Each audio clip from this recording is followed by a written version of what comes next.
And Cowherd, what I would say to it's like, people like me, we're a necessary evil, Colin.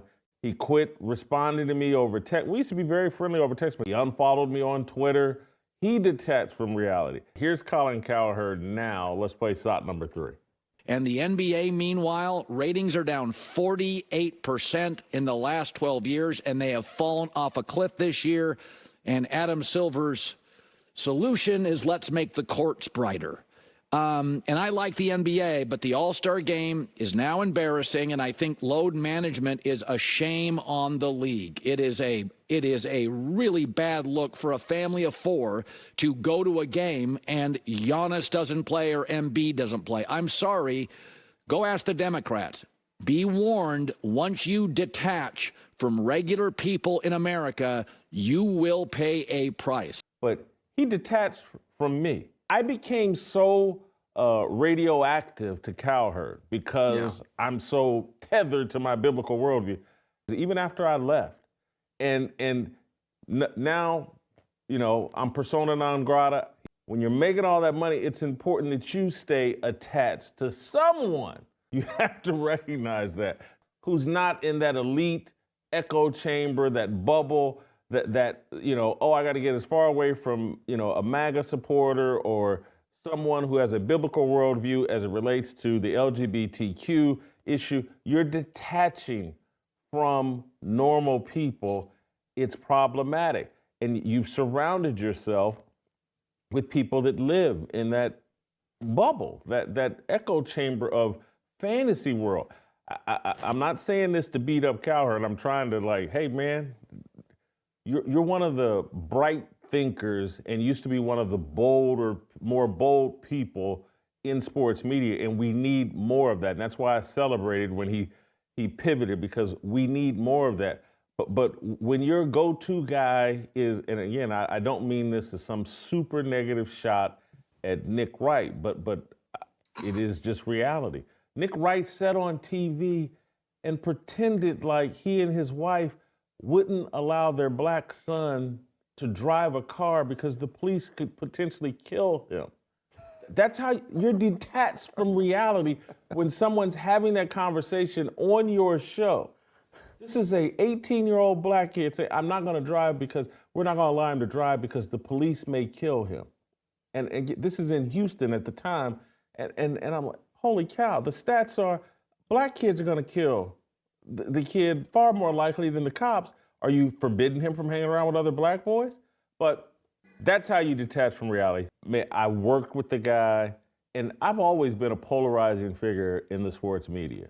And at one time, Cowherd, a Dan Le Batard, a lot of, I'm not thinking of Mike Wilbon. I was always polarizing, and these guys remain friends with me. Now, I got to a point where I became so polarizing that they all ran away from me. Stephen A. Smith. Let's play shot number 5. Here we are yet again finding even more evidence to Donald Trump's claims when he articulated that the process is rigged, the Democrats are this or that, they're talking about us, but look at what they do. We don't know all the details. It's a report. Justice Department comes out with this. That's not my big issue. My big issue is that I'm really, really sick and tired of every time I turn around finding something else that the Democrats have lied about or downplayed or misrepresented along the way. You'll criticize Stephen A. Smith because he's black, but you got a soft spot for Colin Cowherd because he's white. Stephen A. Smith did a 45-minute video calling me the devil, the seed of the devil, and fat bastard, and blah, blah, blah. Colin Cowherd's never attacked me aggressively. Colin Cowherd has taken shots at me subtly to distance himself, provide himself some cover or whatever, but he's never attacked me directly. I've never worked with Stephen A. Smith. I've never wanted to work with Stephen A. Smith. He's lied about that.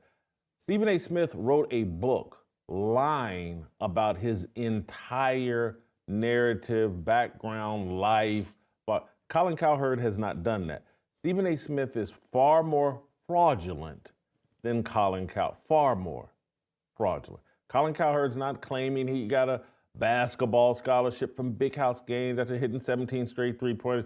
Colin Cowherd doesn't have the political aspirations and really doesn't want the political influence that Stephen A. Smith wants. Colin Cowherd never recorded a video wagging a finger telling black people, take this medical trial experiment they're calling a vaccine, and wagging a finger at them and saying, tisk, tisk, tisk.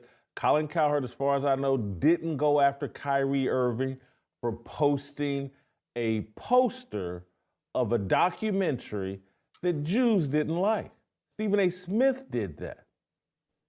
That's why I don't like Stephen A. Smith, for all that and a bunch more. And that's why I don't have a soft spot. He's a fraud. He's a plant.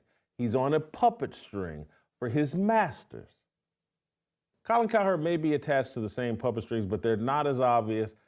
He's not as flamboyant about it. He's not, and so it's just different. Stephen A. Smith is a fraud and a plant, and he's there to mislead, misguide black people. And it bothers me, because I've always been polarizing. When these guys maintained a friendship with me, defended me publicly. Colin did? Yeah. You don't understand how people get so emotional about me. And there is a penalty. And again, there are weaker people, TJ, that aren't attached to Jesus Christ and the Lord. They're weaker than you. First Cup Coffee, Christian-owned patriot coffee company that stands for core values, family, and building community across the nation.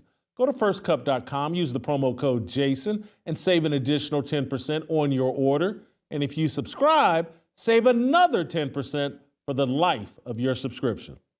And so I just have some sympathy for it. I don't like giving up on people. We should give up on Colin. Here's why. Colin is an amoeba, okay? Whatever shape or form he needs to take in the moment, that's exactly the shape and form that he takes. Because all of my arguments are based in a biblical worldview. I can justify all the positions, or I try to justify all my positions by pointing to the Bible and blah. And Colin returned some text, so we got some loyalty to that guy? I'm serious. Woo! What? No, I'm not a give up on people person. I'm just not. Because, I look at myself and like, oh boy, thank God people didn't give up. I mean, I was such an idiot in college. I guarantee you, my head football coach, Paul Shadell, watches this show and is like, that's Whitlock? Whitlock is saying that?